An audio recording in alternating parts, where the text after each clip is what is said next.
anyway, I will now cover what Javier Milei has done in his short time as president. It's about 3 months now. Obviously, he became the president. Then he immediately tried to push through this massive mega decree, with all the generic neoliberal stuff you could ever imagine. Everything is pretty much as what you would expect out of a generic neoliberal. As much as he says he's a libertarian, he's as neoliberal as you could possibly get. And it's a neoliberalism that has been done before in Argentina with Carlos Menem, right down to the dollarization, because what Menem did was essentially a de facto dollarization. He pegged the peso to the dollar and made it so that the government was required to keep dollar reserves and not emit more than the government's dollar reserves in peso. So, for all intents and purposes, it was dollarization, and it went very badly because it turns out that when your currency is pegged to the dollar, when you run out of dollars, things go pretty bad. So, yeah. So he passed the mega decree. I think some of the best things in the decree were there's a provision in it that will basically makes it so that, there was one that judges have to wear togas. That very interesting. The guy is so mentally American and British, just mentally colonized by the Anglosphere, that he's okay, we got to make our judges wear togas. We got to do it like they do in Britain. Aside from the generic neoliberal shock treatment that you would expect out of someone like him. There was that. There's provisions to allow cops to kill whoever they want, basically. There was two new changes to the law that combined give cops permission to basically kill anyone they want if they are congregating in a group of more than 3 people in a public place. It was in cases against police about the legitimate use of force, the judge by default will have to side with the cop now, apparently. I'm 100% sure that legally there's no way that this is constitutional. So in effect, this probably will never actually do anything. That was it. The judge has to side with the cop if the cop believes that the person who they shoot or they beat up or whatever committed a crime, or is committing a crime, as long as they believe that. Just their belief in that means the judge has to side with them. And there was another interesting provision to the decree. By the way, he likes to put everything together in one law just to make sure that it's as difficult as possible to just pick out parts of it that suck. There's also he puts stuff like bonuses for retired people in the same law, so that he can say that, if you vote against this law that it includes 300 horrible things, you're voting against the one good thing. That's a strategy that these people like to use. But as I was saying before I went on the tangent, there's also a thing in this law that literally makes it illegal to be in a public place in a group of more than 3 without a permit. So technically, if you combine these two parts of the decree together, a police officer can legally kill someone if he believes that they are congregating in a public place with more than 3 people. Because technically, in that case, the police officer would be operating under the belief that they were committing a crime, and that would give him a license to kill them, basically. Now, there's no way this is legally constitutional. There's no way that any judge would sully their reputation by actually putting this into practice.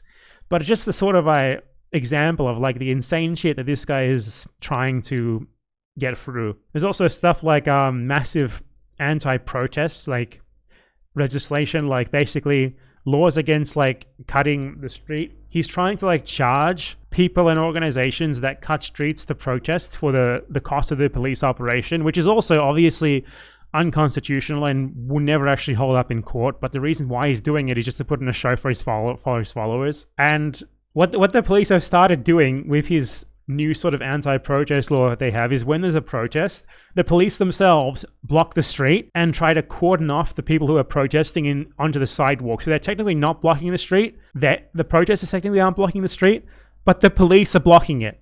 So the outcome is exactly the same. And it's absolutely fucking hilarious. What else was there? There was a mini scandal early on, which they've since repeated, but it's just normal now.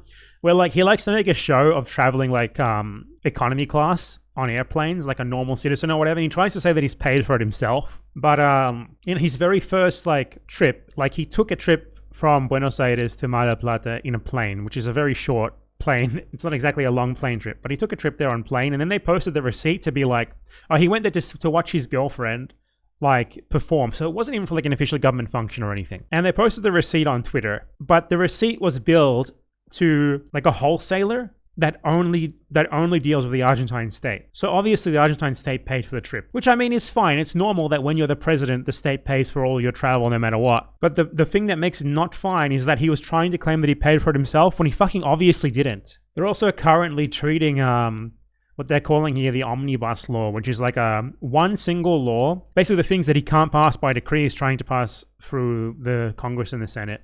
It's one of those things, like I said before, where they are putting like 2 or 3 good things in a law with 500 other things, so that they can like dishonestly claim that people who oppose it are against a couple of good things. It's basically just more shock treatment, just the parts of the shock treatment that he technically is not allowed to pass by decree. During like the first debate over its contents, where they like modify it and stuff, it basically failed. So they're going to be trying to like reintroduce it again. Unfortunately though, like I think it probably might pass though with with some changes, because like he's basically just getting his dick sucked fully, like deep-throated by all the supposed liberals, like social welfare liberals, who you would expect would oppose his stuff, because deep down they're all capitalist free marketers and neoliberals when it comes down to it. You know, technically, like if like any of the supposed social democrat liberals voted against this, it wouldn't be able to pass. But they're all like trying to make it look like they're opposing it when they're really not. So I think it will eventually pass with some changes to largely unimportant stuff, but hopefully not. In terms of the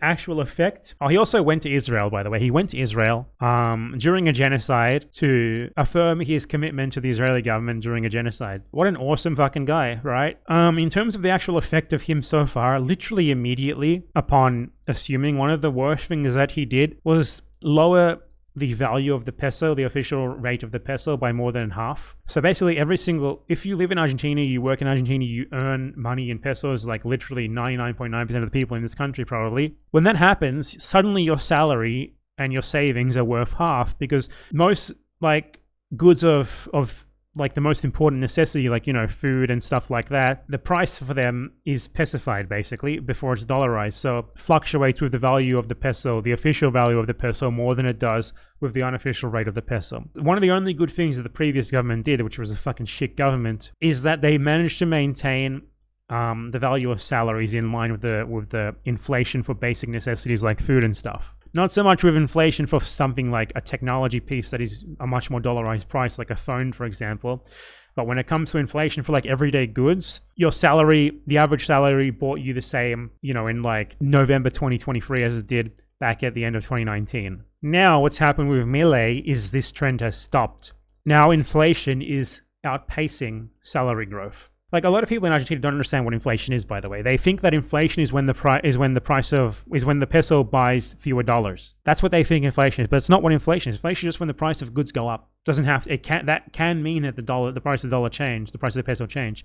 Doesn't have to mean it though. And what's happened is this decoupling between inflation and the dollar. Like, the dollar hasn't gone up that much. It's gone up like 300 pesos since he assumed. I mean, that is quite a lot actually.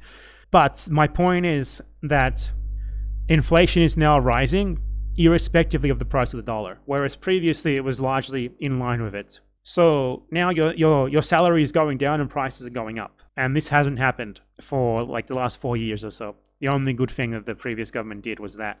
Like, basically every single indicator has gotten worse since Milei took the presidency. Like, inflation has shot up in a way that it didn't before.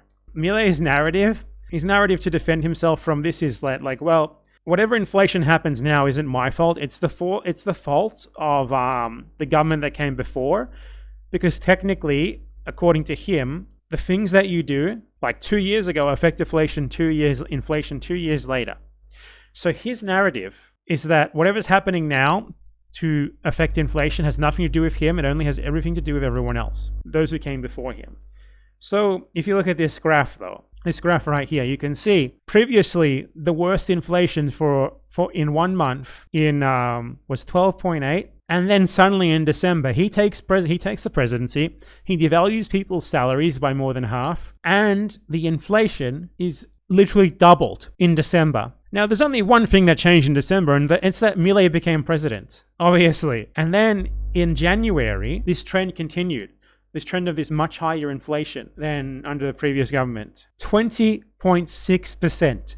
So his first 2 months of being president, he's gotten like something like what? Like the equivalent of 6 months of the first 6 months of the previous year of inflation. And the narrative that Millei's camp has chosen to go with is claiming that, for one, this has nothing to do with them. It's like, I guess, 2 years ago in like December and January, the previous government just happened to do something that made inflation so much worse.